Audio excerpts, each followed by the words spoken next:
So why are we talking about wastewater today? Wastewater poses a huge threat to public health systems worldwide because it can contain infectious diseases like zoonosis or antimicrobial resistance bacteria, which is a huge threat to communities and also to animal populations worldwide. Wastewater treatment plants are essential to avoid the spread of those pathogens into the environment or also to other populations. But at the same time, there's often the case that the water is limited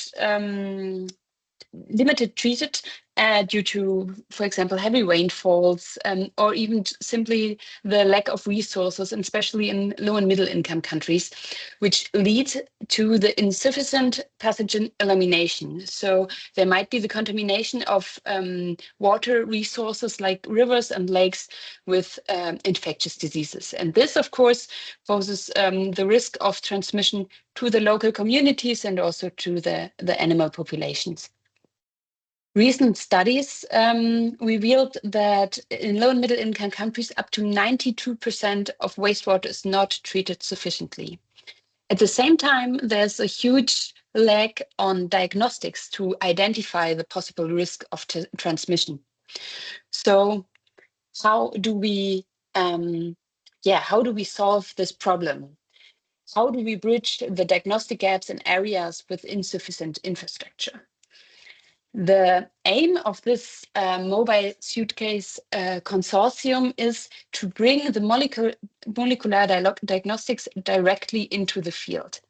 So recent developments in molecular diagnostic devices really enabled the molecular diagnostics being performed directly in the field, especially with the help of a mobile suitcase laboratory. So here in the pictures, you can see, for example, on the left-hand side, the portable real-time PCR. So it's a really small device which can be applied to the suitcase lab and really makes it possible to do real-time PCR outside of a well-equipped laboratory. Underneath, you can see an idle thermal amplification device. And then we also have on the right-hand side the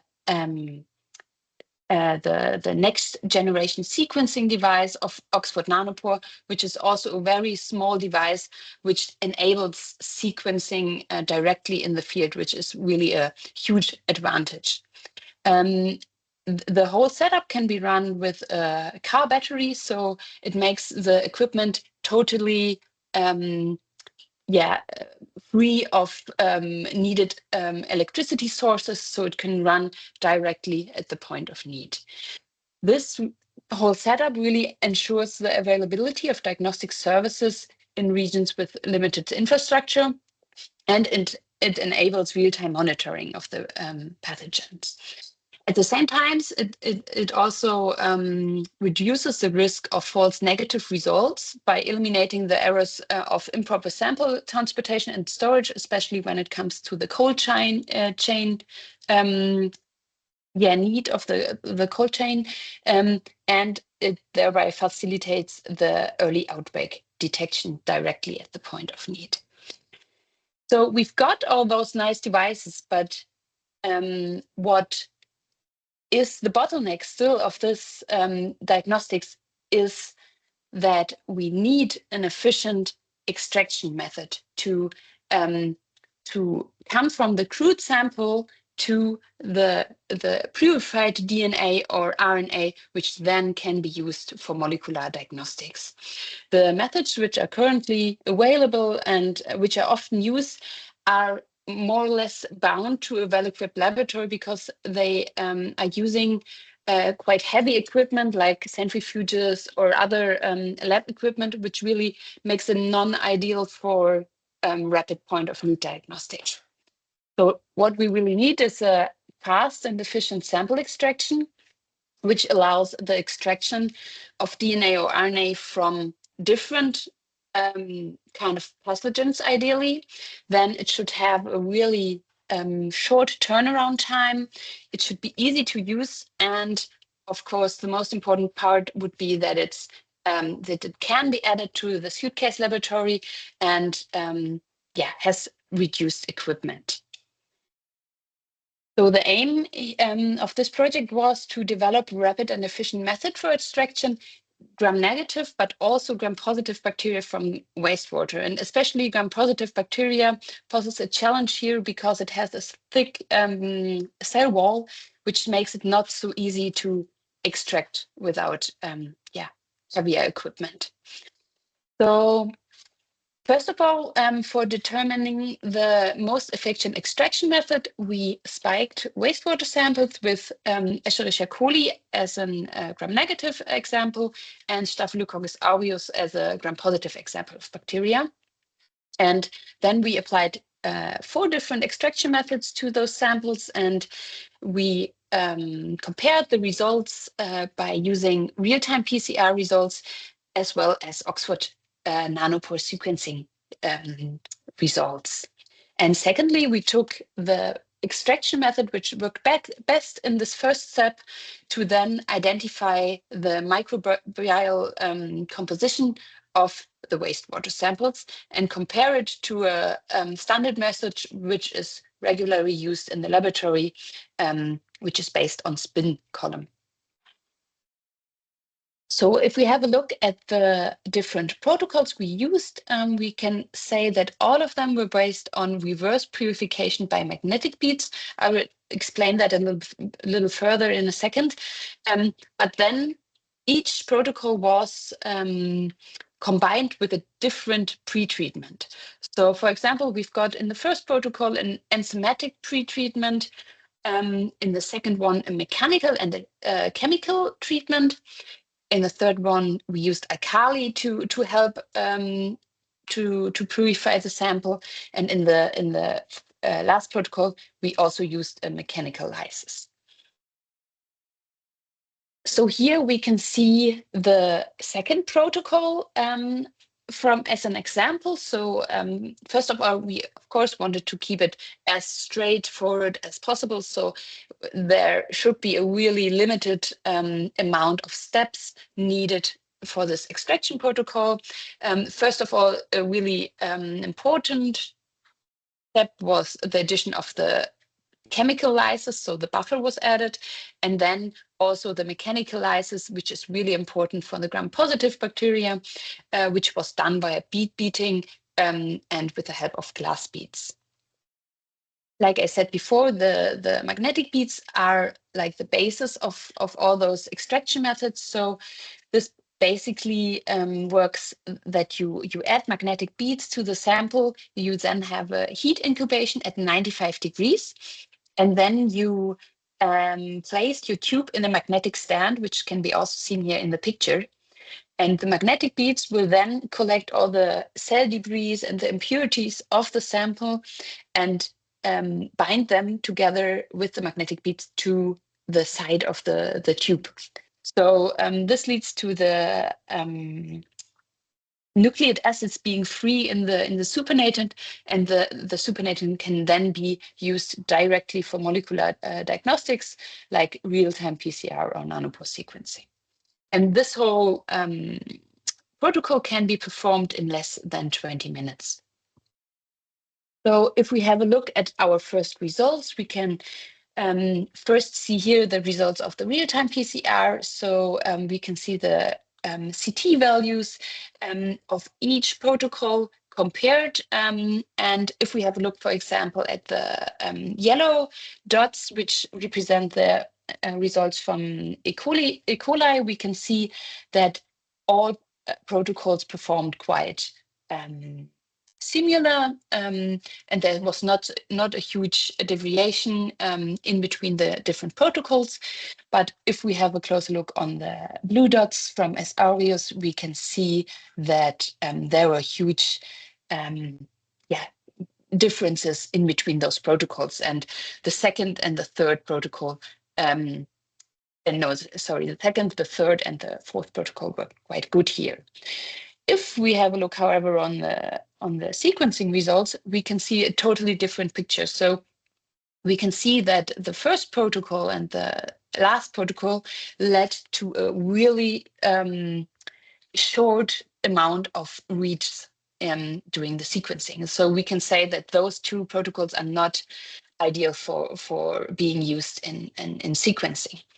However, the second and the third one performed quite good, and as the second one also performed best in real-time PCR, we decided to go on with this protocol and then see how the bacterial diversity is looking like. And here we compared the rapid extraction to the spin column methods. And first of all, we saw an increase of total reads with the spin column method, but at the same time, we could also see a shorter read length by using the spin column methods.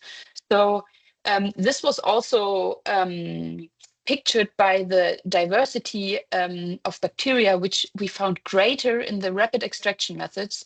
And this is due to the fact that if you've got longer read length in sequencing, it is more ideal to clearly identify the different pathogens in that sample. So we were quite happy already about those results, but then in wastewater samples, you always have the challenge that you've got a huge amount of volume compared to a relatively low abundance of pathogens. So what we really need here is a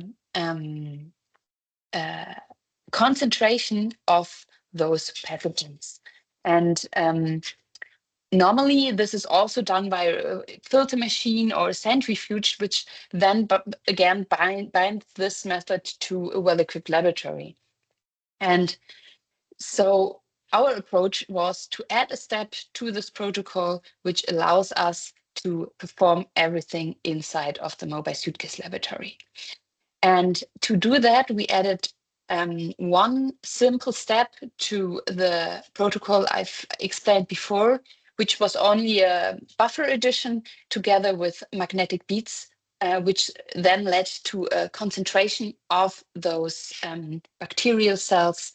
And we could then go on and elute that concentration in a smaller volume and perform the protocol as described before. Here we only did real-time PCR testing, and we compared the cell capturing step first of all to the direct lysis without a concentration step at all, but then also to the step of centrifugation, which is widely used in the lab. And as you can see here from the CT values, you can see that the cell capturing revealed better results than the direct lysis. And at the same time, you could not see a significant difference between the cell capturing lysis and the centrifuge method.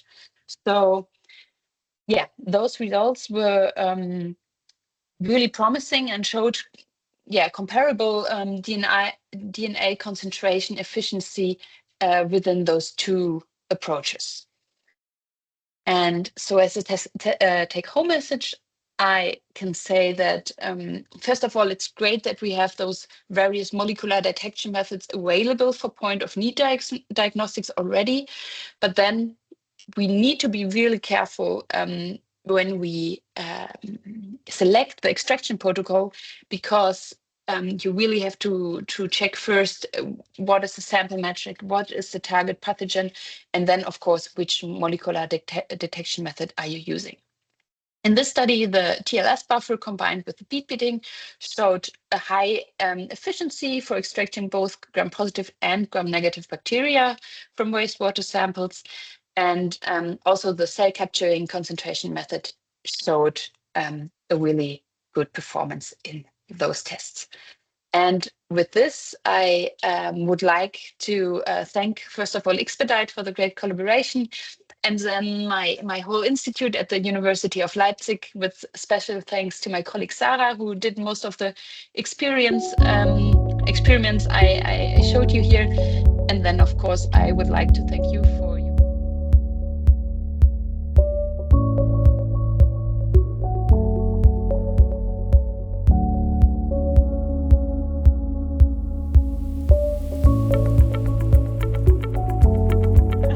I hope you can still hear us.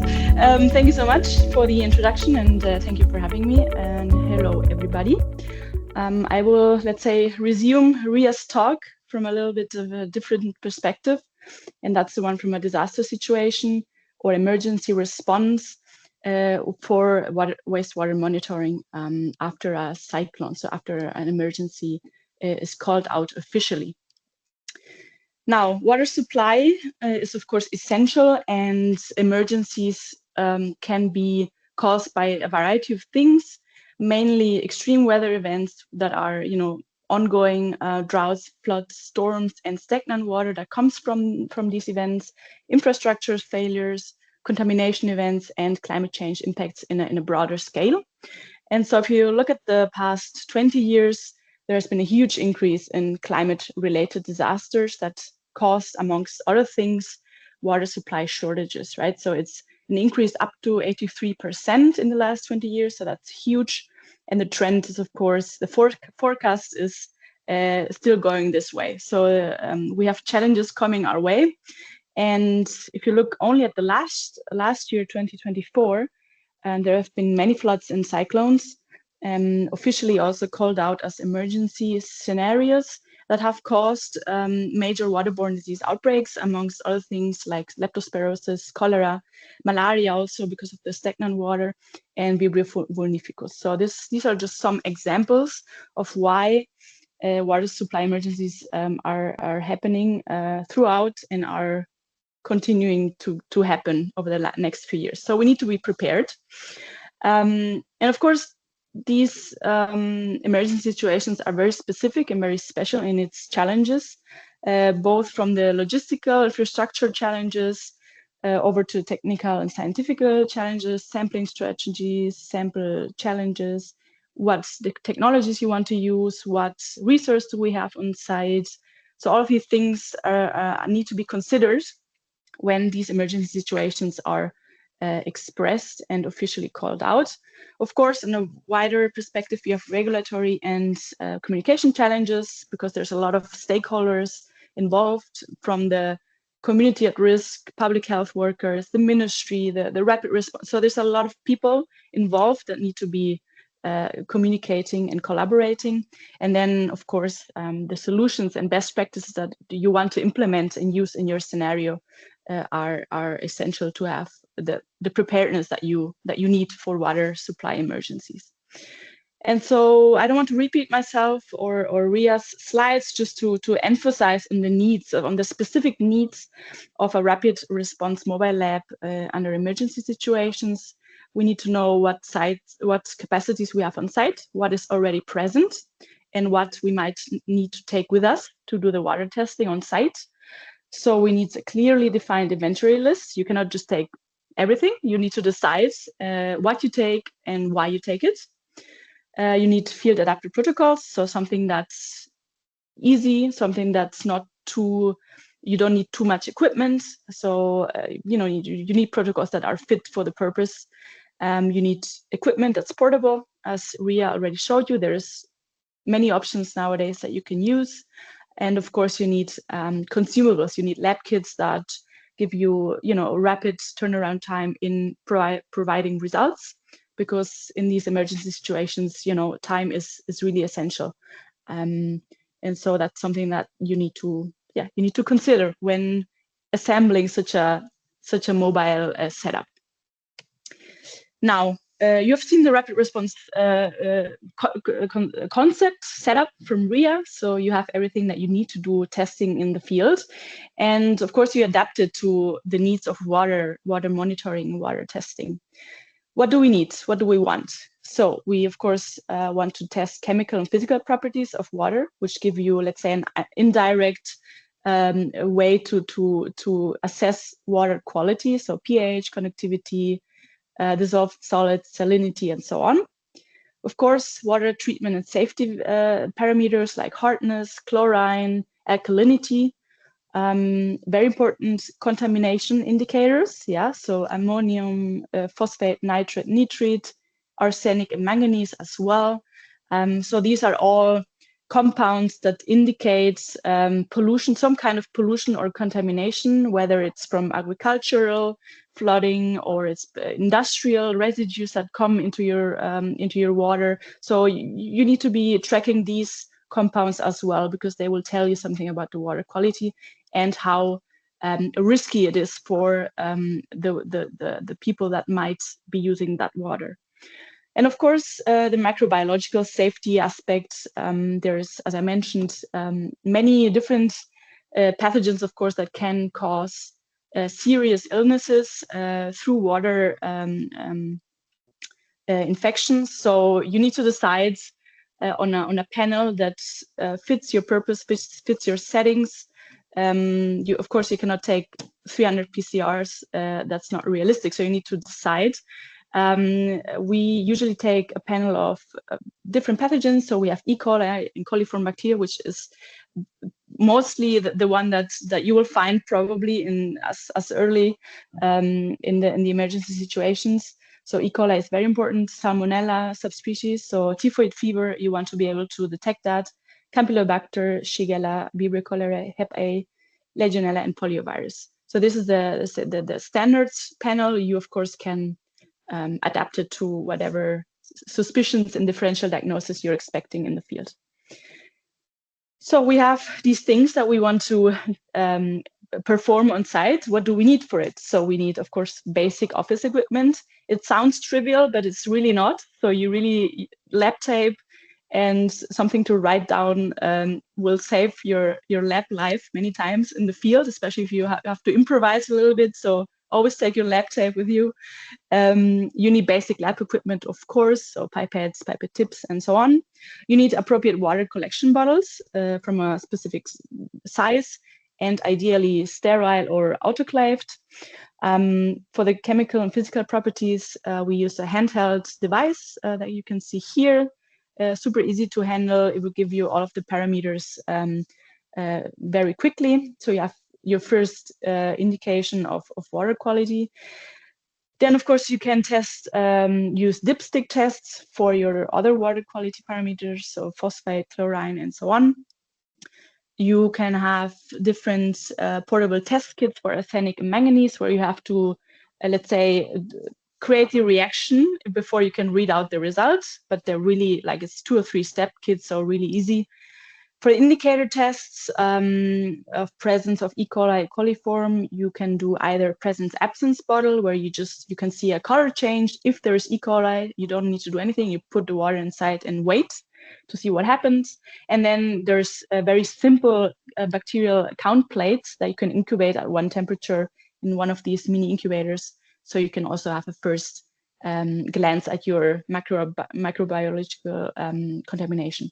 And then, of course, the molecular detection part of waterborne diseases, you need water concentration methods that are field deployable, like Ria already mentioned. There's different ones that you can use.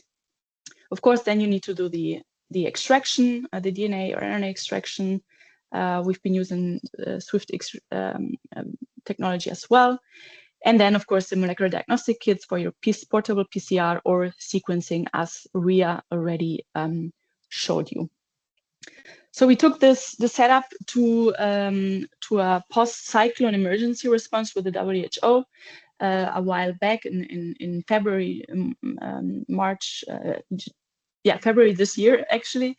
We were part of a multinational team of responders who filled, let's say, the critical gap that was called out officially by the local authority on the island near Madagascar, because they were having trouble doing quality testing and were fearing waterborne outbreaks and disease surveillance. So we went there and helped to fill the gap with this microbiological and chemical testing facility and setup that I just mentioned.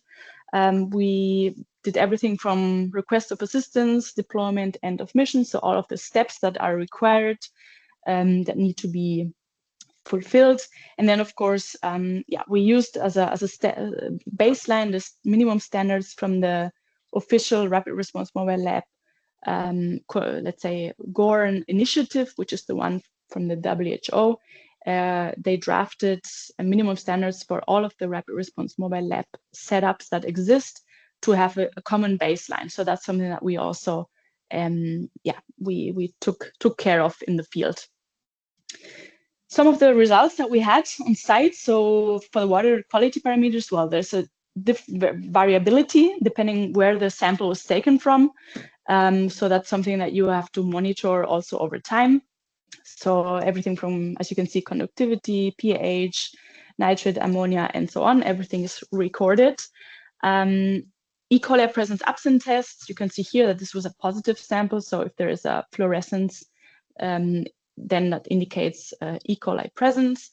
We did DNA concentration and extraction with the SwiftX compounds, and we had some Shigella or AEC positives. So that was nice to see the curve, not nice for the water, but nice to see the curve for sure on the mini PCR. And then the count plates, as you can see here, they're very, very different depending on where you took the samples. So some of them were highly contaminated, some of them were not.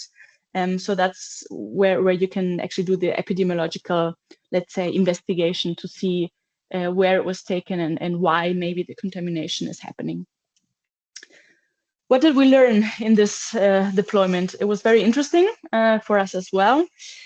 First of all, the pre-deployment is almost as, let's say, it's even more important than the actual deployment. You need to be ready. You need to have your people ready, your setups ready, your lists ready that you want to take with you, customs and so on. Everything is really essential to actually go where you have to go. Within this line, you need to choose your kits wisely according to what is needed from the local authorities. You need to choose which DNA concentration kits you take, which extraction kits, which PCR panels. That's something that you need to choose in advance. Of course, you need to use validated protocols. And these validated protocols, you need to test first on site before you even do clinical samples. You need to make sure that your system is working.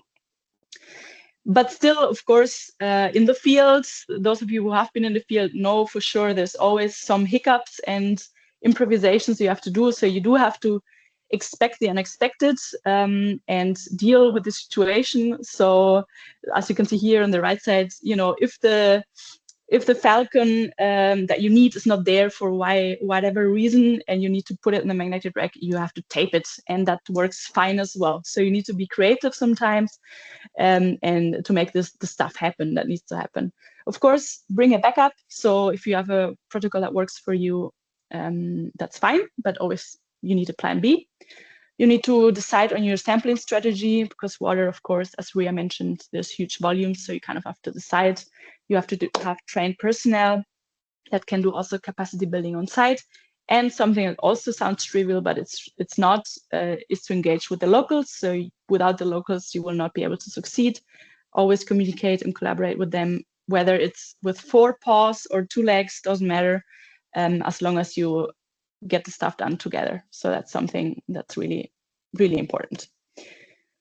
So without repeating myself, every step of the way is important for wastewater monitoring in the field when there's an emergency situation, from foundation, mobilization of the technology, planning, the operational part of it, up to the actual continuous adaptation and learnings that you take out of your field deployments. You need to take care of that. So just 3 key points for you to take home. Preparedness is key. So you need to have your mechanisms in place. You need to collaborate and pool expertise and resources. Otherwise, it will be very difficult. And you need to be adaptable. So you need to bring innovative, deployable solutions that reach those that need them at the point of need. Yeah, with this, I just want to mention the big international collaborators that we have all across the world, which are involved in the Suitcase Lab one way or another. Big shout out to our institute, of course, to Ahmed, Manfred, Uwe, and Ria, who are leads in this project, and of course to Xpedite and to all of you for listening. So feel free to ask any questions.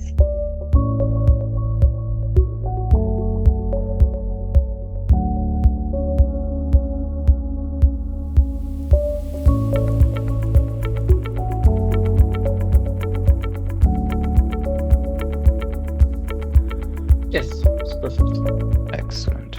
All right, so also welcome from my side to today's webinar. I have wrapped up some information based on a paper which I'm going to share the link for in a second. So I'm trying to present some more technical information as you have heard in the two previous speaker presentations. Xpedite Diagnostics provided some of the tools that we have been used in those scientific studies, but also in this actual disaster response project.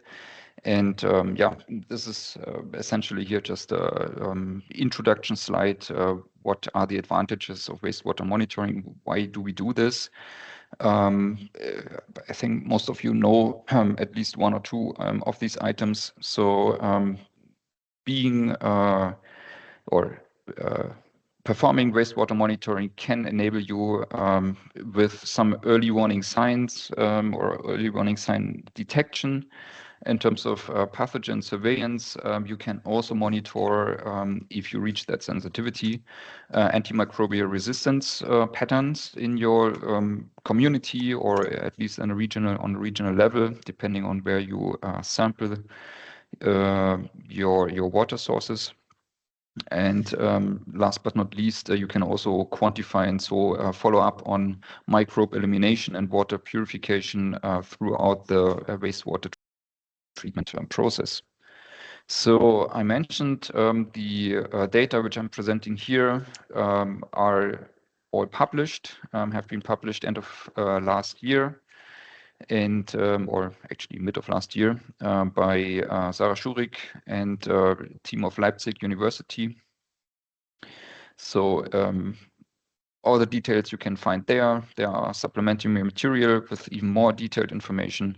And what I've done here is to cut out and present a few of the key findings to show you what we had improved there, or try to find out how we can optimize our extraction tools to wastewater analysis. So first of all, little step back, basically looking into the techniques or technical background. The extraction kits that Xpedite Diagnostics is manufacturing and also developing are fundamentally different from basically all the extraction kits that you know in the market, because we tackle the question of extracting and purifying nucleic acids in a very different way. So we do have, in a first step, whenever we do an analysis or an extraction of a sample, a first step of a cell capturing event where we use coated magnetic particles to bind bacteria as well as fungi, but also other host cells, if we are not talking about wastewater, to capture those cells from a large volume.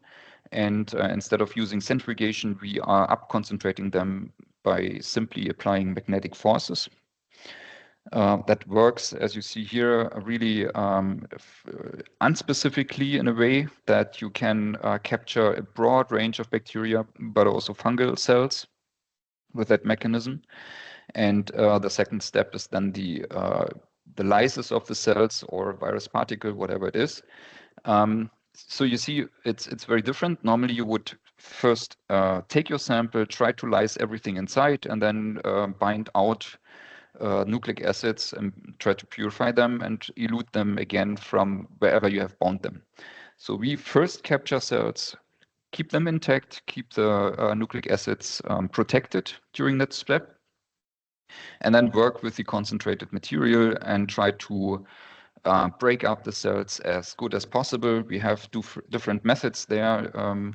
None of them is relying on carbotropic salts because you will see in the process, since we do not have a conventional purification step at the end, we also have to make sure that the lysis chemistry is essentially compatible with any downstream methods like real-time PCR, like next-gen sequencing. So the last and final step of the extraction procedure is what we call reverse purification, as Rea already introduced in her talk. What these magnetic particles that we had already in here from the cell capturing step are doing in the last step is still binding to cell debris from the lysis, but also intracellular molecules like proteins or large carbohydrates.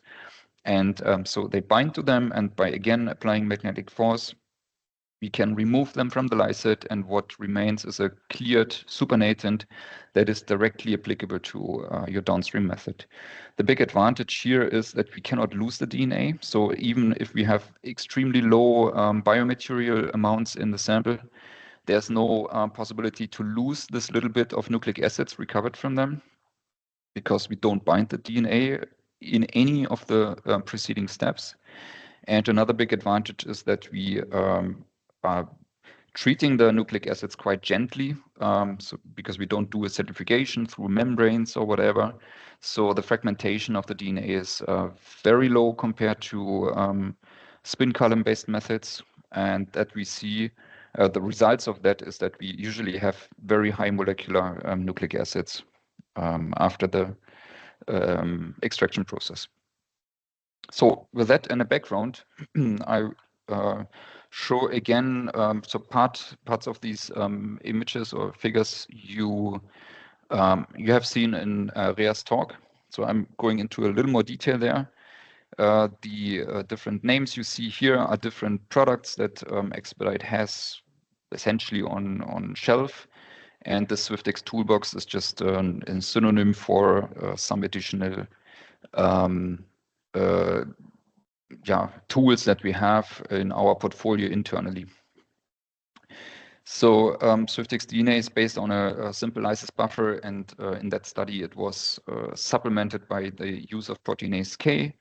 Then it's actually wrong here. The toolbox is a back then new buffer, the TLS buffer, which was enforced by using bead beating. But bead beating in this sense, in this study here, was not like with Presellus really hard force bead beating mechanism, but it was, as also Rea said in the beginning, it was just using a simple tabletop vortexer. Because you have to keep in mind, the idea of this study was to come up with a workflow that can be really used in a field without any proper and heavy machinery and dependencies on very complicated and delicate lab instruments. So as I said, new lysis buffer with simple glass bead beating using a vortexer, and then SwiftX Parabuct is relying on alkaline lysis, and SwiftX Swaps was a simple other extraction kit.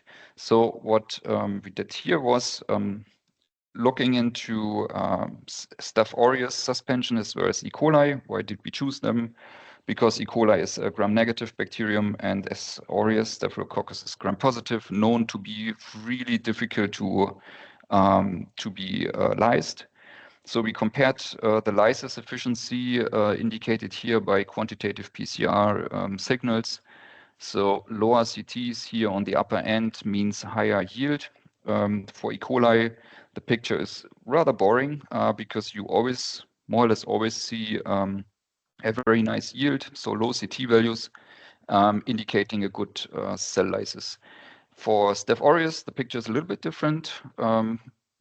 You see this combination here yielded a CT value of 24.5-ish, whereas using bead beating, alkaline lysis, and here again bead beating with a different lysis buffer yielded significantly more DNA. So these three seem to be quite nice candidates because they both lead to a good lysis of gram-negative model organism, in this case here the E. coli, and also a fairly good lysis of the gram-positive model organism S. aureus. So, but then we looked also into, since this was PCR, but at the end we wanted to have a method that works very well with nanopore sequencing.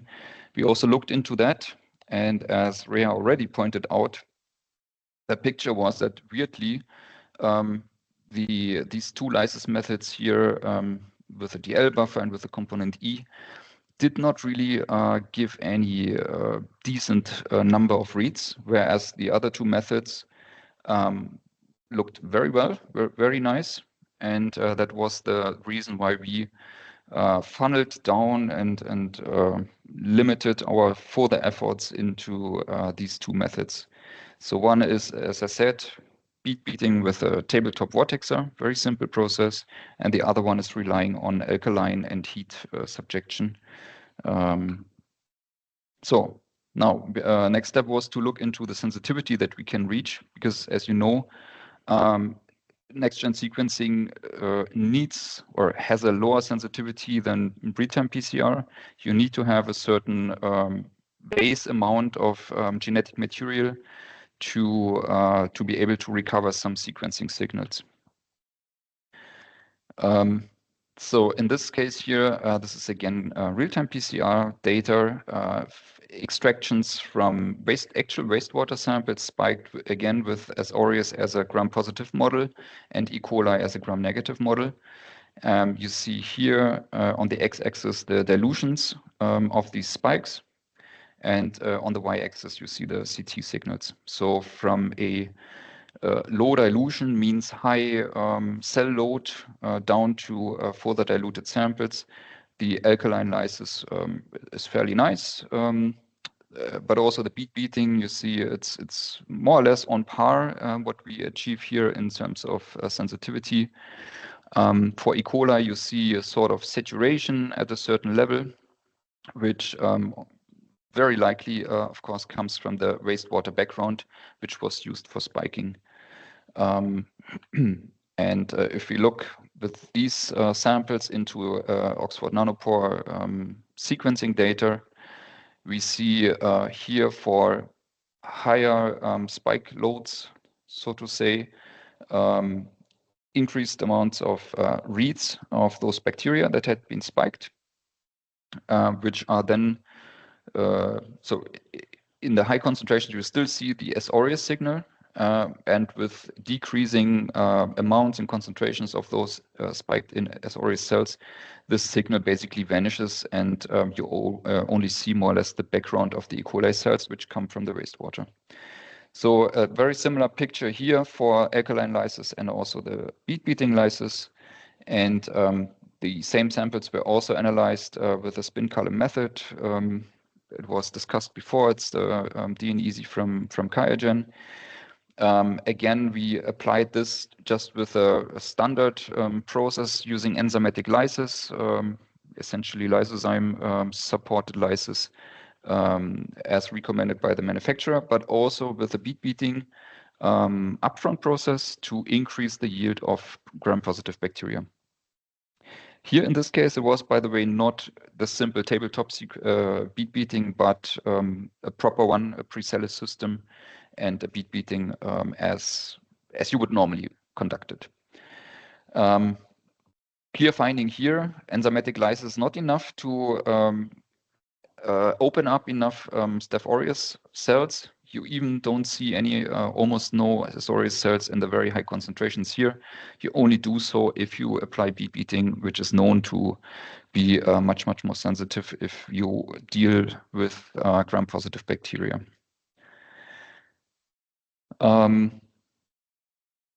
So yeah, that's basically summarizing. Cell lysis with a TLS buffer and bead beating showed a very nice performance here.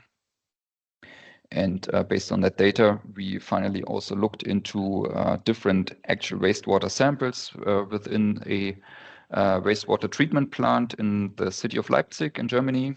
You see here we collected water at different points throughout the process and analyzed those using nanopore sequencing.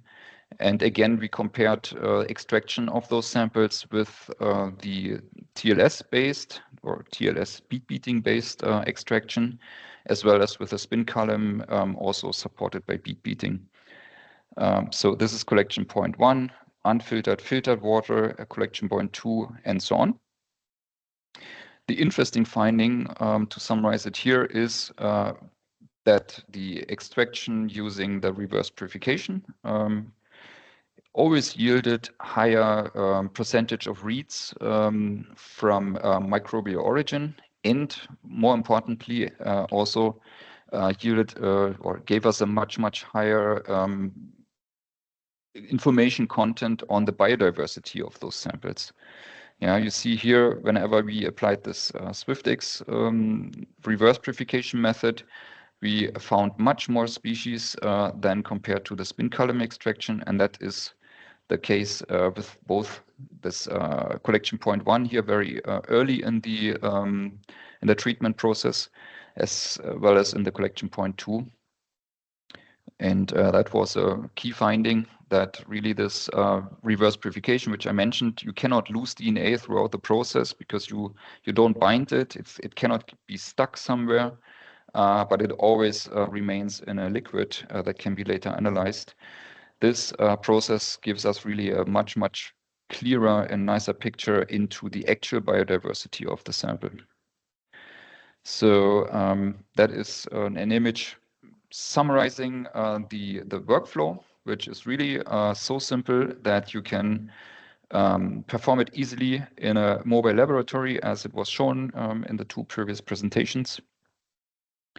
And yeah, summarizing again, we find with this setup here a higher sensitivity in terms of microbial DNA recovery compared to the column extraction that was used as a reference. We see a higher biodiversity. We also saw longer reads. The details you can all find in the paper, which I have linked in the beginning. And the whole process enabled us to retrieve NGS results within as short as 3.5 hours. So as I said, all this work is a little bit back, and based on that, we had also come up with a new kit. We call it SwiftX DNA Water, which essentially combines all these different modules. The capturing that Rea showed you in the first presentation.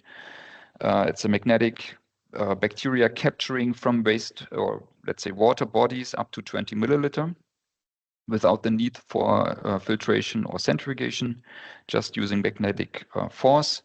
And then the lysis and purification process, as I just have shown here, using this specific buffer, so-called TLS, and the glass beads. And yeah, we will commercialize this soon. Okay, so I hope it wasn't too boring. Thank you very much for listening, and I'm happy to take any questions.